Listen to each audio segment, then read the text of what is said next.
తన తలదాచుకోవడం కోసం నిన్న మొన్న అని తేడా లేకుండా తిండి తిప్పులు మానేసి వెతకని చోటంటూ వెతుకుతూనే ఉంటాడన్న. కానీ రూమ్స్ దొరకవన్న బ్యాచిలర్స్కి.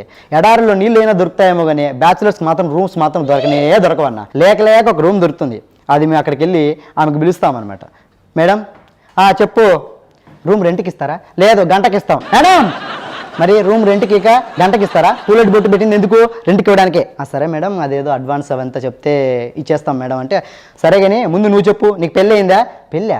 మేడం నాకు రూమ్ ఇస్తే చాలు మేడం, మీరు ఇప్పుడు పిల్లని చూసి పెళ్లి చేయాల్సిన అంత అవసరం ఏం లేదు మేడం అంటే, ముఖం పగిలిపోతుంది. అది కాదు, మీకు ఇక్కడ పెళ్ళైన వాళ్ళకి మాత్రమే రూమ్స్ ఇస్తాము, బ్యాచిలర్స్కి రూమ్ ఇవ్వము అంటారు. అంటే ఇప్పుడు ఈ తొక్కలో రూమ్ కోసము నేను బంగారం లాంటి బ్యాచిలర్ జీవితాన్ని నాశనం చేసుకొని పెళ్లి చేసుకొని రావాలనా?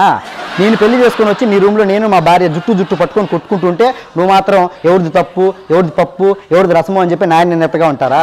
ఊరంతా అడుక్కుని ఏ ప్లాట్ఫామ్ పైన పడుకుంటానే కానీ పెళ్లి మాత్రం చేసుకోండి.